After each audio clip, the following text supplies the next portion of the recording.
Razia Akoch, AFP News Agency. My first question will go to the European Commission President and the European Council Chief.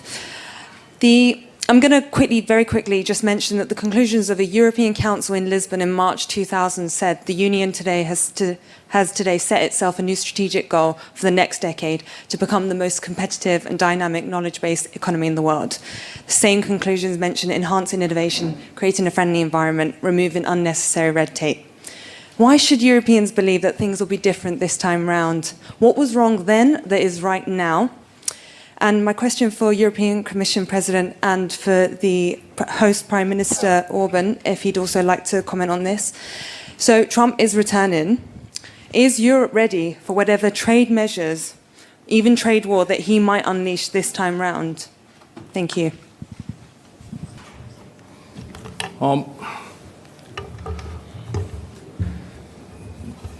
Mint egy veterán szeretnék kapcsolódni ahhoz.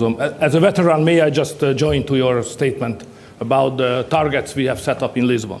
So it was more wide range that you have just mentioned here, because to be the most competitive area of the world was just the #1 target. But there were 2 others, just to help you to commemorate. To make to make euro as a worldwide currency, and then that we create a biggest ever market from Lisbon to Vladivostok. So now time has changed. So these targets are not realistic anymore. So what can we do to set up new goals? And the answer to your question, what is the guarantee that these goals will be achieved, unlike the previous one? The answer is, it depends on the leaders. It's a leadership issue. So if the leaders are good, they can achieve their goals. If the leaders are weak, they fail. So look at the Hungarian presidency. The reason why I'm very much optimistic, look at the Hungarian presidency. Everybody said that, oh, we are isolated, Hungary is not loved, at least not liked. Sooner or later it will be a failure, it cannot be successful. Even the Budapest meeting will not happen because the leaders will not come. Or, you know the story. And what is the end of the story? The end of the story is that we are here. We cooperated very well. We had a fantastic summit, and we accepted a pact on competitiveness, which everybody said it's impossible to put together. We did so. So leadership issue. So we trust each other. As good leaders, we are able to achieve all the goals we just have set up on competitiveness just now. So the answer is self-confidence. The same goes to negotiation with the President of the United States. It will be not easy. It will be a tough negotiation, because obvious that he will come up with trade ideas, surely serving the interest of the United States more than the European interest.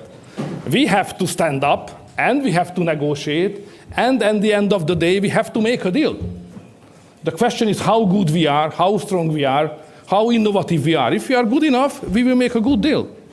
And I hope so we will.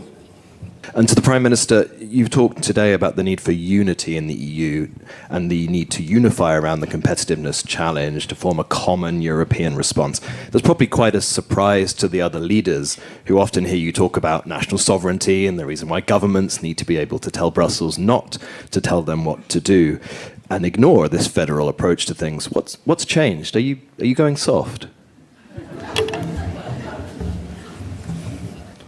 On the transformation, you have just, the question of transformation you have just raised, being federal or national. You know that I'm a national guy.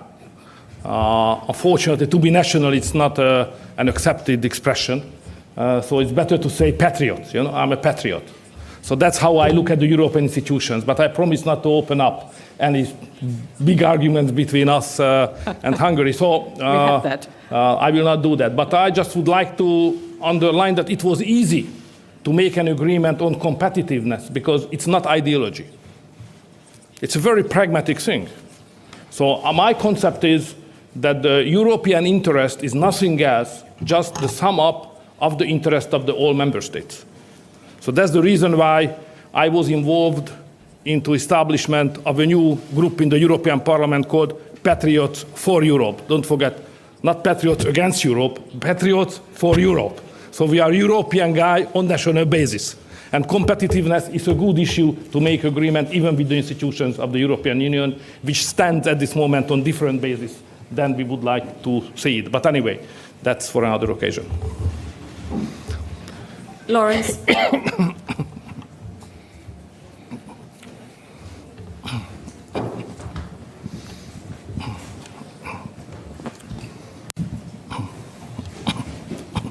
Thanks a lot, Lawrence Norman of the Wall Street Journal.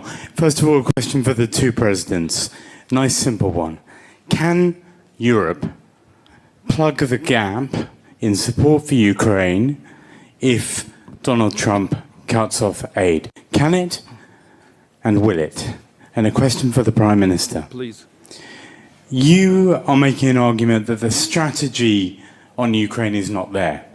And I think it's true to say now that there are other leaders who agree with you in a way that wasn't true in the past. They see the situation as difficult. They know Ukraine is not winning. But in June of 2022, months into the war, you were opposing sanctions on Russia. And you were opposing giving weapons to Ukraine. You wanted Russia unpunished and Ukraine vulnerable. How is that a pro-peace position? Isn't it simply a pro-Russia position? As I said earlier, that this is not the stage to explain the differences between the Commission, the Council and the Hungarian position on the major issues. And it's obvious that Ukraine is an issue which we have different views, so I would not like to present here again the Hungarian opinion, just because you refer to the history. Just I would like to make some correction if you don't mind. So my position was not expressed in July 2022. My position about this war was expressed first time 2022 March at the first council meeting, and it was exactly the same at that time, which is my opinion today. So there is no change at all.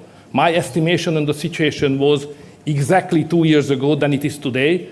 And I had some forecast even that time, how will we find ourselves, which situation 2 or 3 years later anyway, but this is not a discussion for that. But the Hungarian position is obviously a pro-peace position and the pro-Hungarian position as well. Don't forget that when the Ukrainian war has started, we launched the biggest ever humanitarian aid to Ukraine. So we helped them. But we has no intention to be part of that military conflict, not in the slightest sense. So we remain in the field of humanitarians. Hungary is very tough on migration issue, as you know. But when the war erupted, we immediately opened the border for the Ukrainian refugees and let them to come, and we helped them much. Hundreds of thousands arrived and got all the aid and help what they have needed.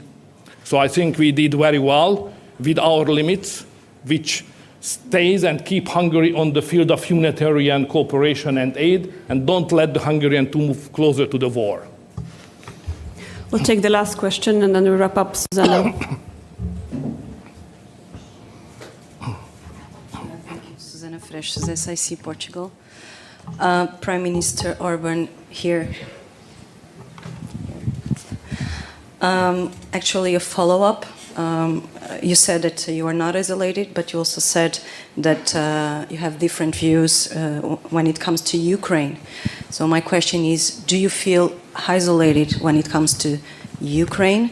And yesterday here in the same room, you were in favor of a ceasefire, and half an hour later, President Zelensky said that was not acceptable. So why do you think Ukraine should accept ceasefire, and why do you agree they should lose territory as well? And President Michel, well, do you think that you spoke about unity? Do you think that unity is at risk, especially now that President Donald Trump is back to the White House? And do you think that Antonio Costa will have a much more difficult task maintaining unity? Thank you. Prime Minister. Yeah, so on isolation. It's a more intellectual than political issue. So just to clarify, some clarification. So if you have an opinion and you are alone and 26 has a different opinion, it's not isolation. It's a discussion. That's democracy. And that's exactly how the Hungarian democracy was born. I do remember very well a conversation in my family in 88, when we established the anti-communist youth organization here in Hungary to destroy the communist regime and push the Soviet Union and Russian troops home, back out. I do remember 88. So everybody said, guys, you are crazy. Even in my family. It's impossible that in several years, I said it will happen soon anyway, that it could happen. So, you know, I was born in a face wind, politically meaning. So, you know, to be alone with my opinion and then to fight to convince the others to follow my opinion, it's the GNI. It's part of our DNA. So it's never perceived in Hungary as isolation. So when we have an opinion, when Hungary is different, like migration, 2015, Hungary was totally alone with the fence and with the concept that we have to stop the migration flow at the border. You know, we were totally alone, but we were not isolated. We were involved into the discussion. Being isolated means that you are not part of the discussion, but we were always part of the discussion and we remained. And you know, we always fought to convince the others that, look, we have some arguments which should be more considered than you have done up to now. So this is how we understand democracy and how we understand isolation. It's two different things. On what Ukraine should do, that was your other question. It's not my job to answer to that question. Ukraine is a sovereign country. Hungary is a sovereign country. What Ukraine will do, it's exclusively belonging to the Ukrainians. They decided to fight, and they fought heroically anyway. It's their decision to continue or not. So what I'm doing, I try to isolate, if I say in that way, Hungary from the danger of the war and the possible getting worse situation which can have bad impact on Hungary. In July, I went to Kiev and to Moscow as well anyway. I was criticized heavily for that. I would not like to recall all the details. But what I have done in Ukraine, not to convince the Ukrainians to do something, I just tried to explain to the president that, please, my friend, the time is not on your side. And I'm ready to help you to create somehow a ceasefire and then later on a bearable peace. I was rejected because the president said that, Viktor, this is not my point. My point is, as president of Ukraine, that the time is on our side. I said, thank you, president, I can't do more. So what I have done after that, realizing that neither of the warring parties is ready to make a ceasefire, and both of them are convinced that the time is on their side, I continue my efforts to organize a kind of international climate as broad as possible to create a pro-peace climate around the war, and then to influence the warring parties that sooner or later they have to have a ceasefire and then some negotiations, and to restore communication. So that's what I have done. I would never dare to say what should be done to the Ukrainians. Their country, their future, their life, sovereign country. But I am ready to help them as many times as I did, because the neighboring country fought heroically and they deserve a better future than as it looked like just now. Thank you. Thank you, Prime Minister. We will wrap up here at the press conference and would invite the President and the Prime Minister for a joint photo for the press.